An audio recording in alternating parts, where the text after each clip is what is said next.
Welcome to my channel. I hope you all are doing good. K drama world में ऐसा बहुत कम होता है जब किसी सुपरहिट शो का दूसरा सीजन इतनी जल्दी ऑडियंस के सामने आ जाता है। पेंटहाउस सीजन 1 की ग्रैंड सक्सेस और खूब सारे अवार्ड्स बटोरने के बाद शो की दूसरी सीजन की शुरुआत हो चुकी है। तो आप लोगों का ज्यादा टाइम वेस्ट ना करते हुए लेट्स स्टार्ट द वीडियो।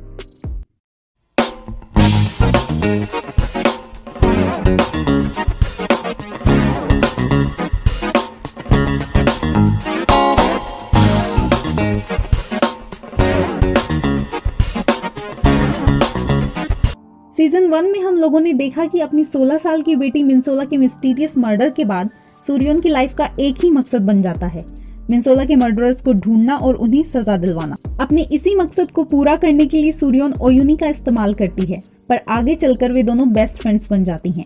मिनसोला का अडॉप्टिव भाई लोगन ली सूर्योन का साथ देता है और अपनी इन्वेस्टिगेशन में उन्हें पता चलता है कि कैसे चोन सो जिन और जू दांते समेत हेरा पैलेस की किड्स ने भी मरने से पहले मिनसोला को बुरी तरह से टॉर्चर किया था। पर कहानी में सबसे बड़े ट्विस्ट का खुलासा तब होता है जब पता चलता है कि मिनसोला का मर्डर ओयुनी ने किया था। ये सच्चाई सामने आने के बाद ओयुनी जूदांती की तरफ हो जाती है, पर जूदांती सूर्योन का मर्डर करके ओयुनी को फंसा देता है। लोगन ली ओयुनी को जेल से भगा देता है, जिसके बाद सीजन 1 की एंडिंग में दिखाया जाता है कि उसकी मौत हो जाती है।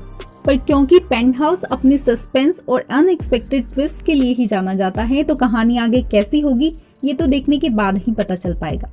तो इस धमाकेदार शो के सीजन 2 की ग्रैंड ओपनिंग होती है चोंगा स्कूल के 28 आर्ट्स फेस्टिवल से, जिसमें चोन सो जिन, सूर्योन और ओयुनी की बेटी समेत और भी गर्ल्स परफॉर्म करती हैं और ऑडियंस में बैठे लोगों में ओयुनी भी शामिल होती है, जिसका ये मतलब है कि सीजन 1 में ओयुनी को बचा लिया गया था। कैसे और कब का जवाब तो आगे चलकर ही मिल पाएगा। स्कूल की हेड चोन सो जिन सभी परफॉर्मर्स में से विनर का नाम अनाउंस करने ही वाली होती है कि तभी किसी के चीखने की आवाज सुनाई देती है।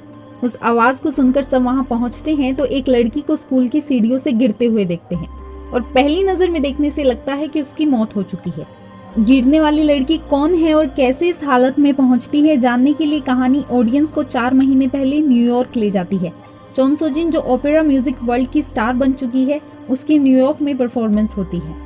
अपने रास्ते के सबसे बड़े कांटे ओयुनी और सूर्योन को हटाने के बाद चोन सो जिन और जूदांते अपनी लाइफ में बहुत खुश हैं। चोन सो जिन फिर से अपना म्यूजिक करियर परस्यू करने के बाद बहुत बड़ी स्टार बन चुकी है और सूर्योन की डेथ के बाद उसकी प्रॉपर्टीज की ओनरशिप मिलने से जूदांते भी पहले से कहीं ज्यादा रिच और सक्सेसफुल बन जाता है। न्यूयॉर्क में अपनी परफॉर्मेंस के बाद चोन सो जिन की मुलाकात उसके एक्स हस्बैंड योनचुल से होती है। दोनों एक साथ नाइट स्पेंड करते हैं, जिसकी खबर जूदांते तक पहुंच जाती है। अगली सुबह चोन सो जिन के कोरिया के लिए निकलते ही जूदांते के गुंडे योनचुल को उठा लेते हैं और उसे बुरी तरह से पीटने के बाद उसके हाथ पैर बांधकर उसे पानी में फेंक देते हैं। और दूसरी तरफ चोन सो जिन की कोरिया पहुंचते ही उसे धमकी भरे नोट्स मिलने शुरू हो जाते हैं और ऐसा ऑलमोस्ट पिछले 1 साल से हो रहा है, जब से ओयुनी पुलिस कस्टडी से फरार होती है। चोन सो जिन वो नोट लेकर जूदांते के पास जाती है और डाउट करती है कि इन सब के पीछे ओयुनी का हाथ है, पर जूदांते उसके शक को नकारते हुए उसे उनकी आने वाली एंगेजमेंट पर फोकस करने के लिए कहता है। और जूदांते और चोन सो जिन लाइफ पार्टनर ही नहीं बल्कि बिजनेस पार्टनर भी बनने वाले होते हैं, क्योंकि उन दोनों की कंपनीज के बीच एक बड़ा मर्जर होने वाला है।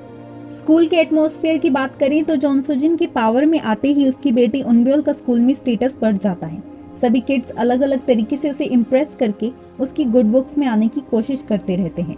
वहीं बेरोना की लाइफ बहुत ज्यादा मिजरेबल हो जाती है। स्कूल में किड्स उसे मर्डरर की बेटी कहकर आउटकास्ट कर देते हैं और अगर कोई स्टूडेंट उसकी हेल्प करने की कोशिश भी करता है तो उनबिल और सूर्योन की बेटी सोक्योंग उसकी लाइफ को भी हेल्प बना देती हैं। और इसी तरह उनके निशाने पर आती है जेनी।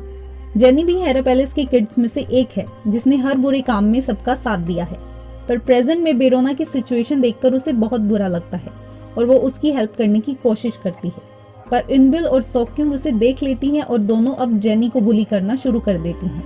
उधर चोन सो जिन को लगातार मिल रही थ्रेटनिंग नोट्स का पता लगाने के लिए जूदांते और चोन सो जिन सीसीटीवी फुटेज चेक करते हैं, तो पता चलता है कि हेटर कोई इनसाइडर ही है और असल में धमकी भरे नोट्स भेजने वाली शख्स जूदांते की हाउसमेट होती है, जिसने सूर्योन को मारने में जूदांते का साथ दिया था।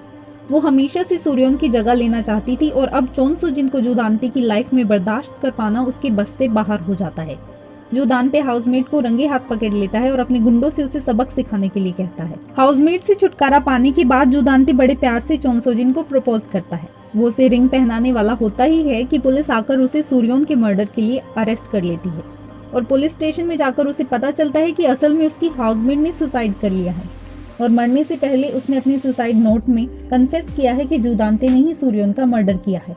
और जो ओयूनी पिछले 1 साल से पुलिस कस्टडी से फरार होती है, उसे अचानक पुलिस स्टेशन में देखकर जूदांते और चोन सोजिन हैरान रह जाते हैं। और इस पूरे इंसिडेंट का सेटअप हमें एक फ्लैशबैक में देखने को मिलता है। जब जूदांते के गुंडे बुरी तरह से पीटने के बाद हाउसमेट को उसके घर छोड़ जाते हैं तो वो धोखे से वहां बेरोना को बुलाती है, क्योंकि वो ओयूनी को उसके शेड से बाहर निकालकर उसे जूदांते के सामने लाना चाहती है, जिससे वो वापस पेंट हाउस में वापसी कर सके। और वो इसमें कामयाब भी होती है, क्योंकि जब वो बेरोना पर अटैक करती है तो ओयूनी वहां पहुंच जाती है और जब हाउसमेट ओयूनी पर भारी पड़ती है तो लोगन ली उसे बचा लेता है।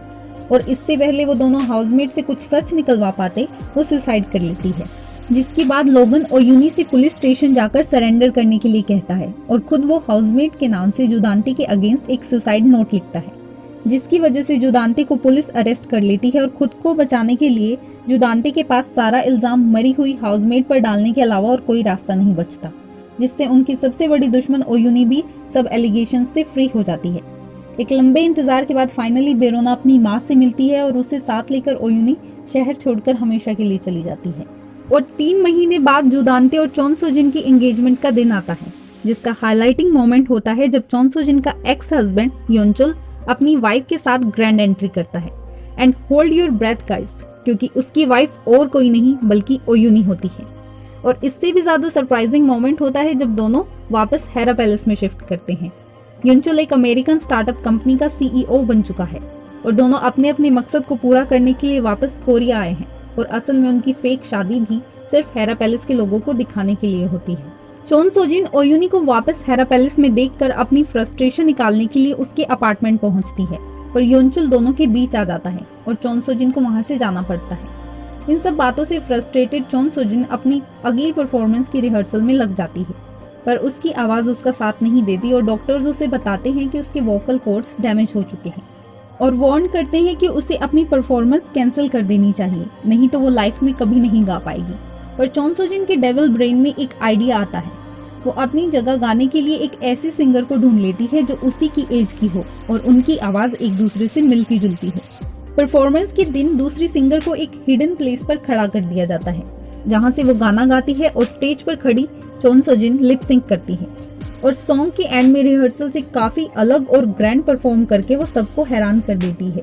सभी चोन सोजिन की ओवर द टॉप परफॉर्मेंस की बढ़ चढ़कर तारीफ करते हैं और चोन सोजिन जो खुद भी सरप्राइज्ड होती है, वो ड्रेसिंग रूम में उस सिंगर को मिलने के लिए बुलाती है और उसकी ऑलरेडी इवेंटफुल लाइफ में एक और इंसिडेंट जुड़ जाता है जब उसे पता चलता है कि उसके लिए परफॉर्म करने वाली सिंगर भी ओयूनी होती है। और एज यूजुअल एक और फ्लैशबैक, जिसमें हमें देखने को मिलता है कि अमेरिका में लोगन ली ओयूनी की सर्जरी करवाता है, जिससे उसके डैमेज्ड वोकल कॉर्ड ठीक हो जाते हैं। और जब चोन सोजिन ओयूनी के घर आती है तो वो चुपके से उसके फोन में स्पाईवेयर सेटअप कर देती है, जिससे उसकी नजर चोन सोजिन की हर एक्टिविटी पर रहती है और वहीं से वो पूरी फेक परफॉर्मेंस का सेटअप करती है। और इस तरह से चोन सोजिन की एक बहुत बड़ी वीकनेस ओयूनी के हाथ आ जाती है, जिसका फायदा उठाकर वो चोन सोजिन को ब्लैकमेल करती है कि वो अपने म्यूजिक करियर से रिटायरमेंट ले ले, नहीं तो वो उसकी फेक सिंगिंग की बात पब्लिकली रिवील कर देगी। चोन सोजिन बेरोना का नाम लेकर ओयूनी को डराने की कोशिश करती है, पर ओयूनी बेरोना की तरफ से सेटिस्फाइड है क्योंकि वो उसे लोगन ली के भरोसे छोड़कर आई है। दरअसल ओयूनी बेरोना के सामने एक्सेप्ट कर लेती है कि मिनसोला का मर्डर उसके हाथों हुआ है और अपने की सजा पाने के लिए उसे कोरिया वापस जाना होगा। वहीं दूसरी तरफ ड्रामा की शुरुआत के कुछ सीन्स देखकर ऐसा लगता है कि चोन सोजिन की बेटी उनब्योल और जूदांते का बेटा सोकुन दोनों रिलेशनशिप में हैं, पर असल में दोनों अपने प्लान के अकॉर्डिंग कुछ वक्त के लिए साथ हैं ताकि वो अपने पेरेंट्स की शादी को रोक सकें। कम से कम सोकुन की तो यही इंटेंशंस हैं। हालांकि उनब्योल के लिए ये रिलेशनशिप एक एग्रीमेंट से कहीं ज्यादा होता है।